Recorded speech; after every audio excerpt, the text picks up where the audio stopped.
Gas leak ചെയ്യണ്ടല്ലോ. ഈ കുടുംബത്തിൽ എന്ത് മേടിച്ചാലും കംപ്ലൈന്റ് ആണ്. ഹലോ, മിന്നു ഗ്യാസ് ഏജൻസിയിലെ? എന്റെ കർത്താവേ, എന്തൊരു ഗ്യാസാണിത്! ഒന്ന് ആശുപത്രി കൊണ്ടുപോകാൻ പറഞ്ഞ മോനും നേരില്ല, മരുമോക്കും നേരില്ല. അമ്മച്ചി ഞാൻ പോവേണേ. ഗ്യാസിന്റെ പ്രശ്നം ഞാൻ വിളിച്ചു പറഞ്ഞിട്ട്. അപ്പൊ ആള് വരെ നോക്കാൻ അമ്മച്ചിയുടെ ഉണ്ടാവണം കേട്ടോ. എന്റെ ഗ്യാസിന്റെ കംപ്ലൈന്റ് ശരിയാക്കാൻ അവൾ ആളെ ഇങ്ങോട്ട് വിളിച്ചേക്കണം. മരുമോക്ക് എന്നോട് ഇത്ര സ്നേഹമില്ല. ചേച്ചി ചേച്ചി ആരാ? ഇവിടെ അല്ലേ ഗ്യാസിന്റെ പ്രശ്നം വിളിച്ചു പറഞ്ഞ? എന്റെ പൊന്നു മോനെ, ഇവിടെ തന്നെ. ഗ്യാസിന്റെ ലീക്ക് എവിടെ നല്ല പിടുത്തുണ്ടാ? ലീക്ക്? ആ, ഈ ഗ്യാസ് പുറത്തേക്ക് പോണ സ്ഥലം എവിടെയെന്ന് അമ്മച്ചിക്ക് വല്ല പിടുത്തുണ്ടോന്ന്? അത് മോനെ, മുകളിൽ കൂടെ പോണ്ട്, താഴത്തു കൂടെ പോണ്ട്. ഈ താഴത്തു കൂടെ പോണേന് ഇത്ര ശബ്ദം ഉണ്ടല്ലോ.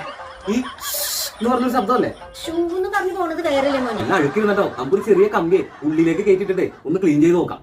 കമ്പിയാ? ഉള്ളിലാ? വേറെ എന്തെങ്കിലും ചെയ്യാൻ പറ്റുമോ? ആദ്യം ഞാൻ മുഴുവൻ അഴിച്ചൊന്ന് നോക്കട്ടെ, എന്നിട്ട് ഞാൻ എന്താ ചെയ്യാൻ പറ്റുമെന്ന് നോക്കാം. മൊത്തം അടിച്ചുള്ള പരിശോധന ഒന്നും ഇവിടെ വേണ്ട, അത് ഇവിടെ നടക്കൂല. മൊത്തം അഴിച്ചു നോക്കിയാലേ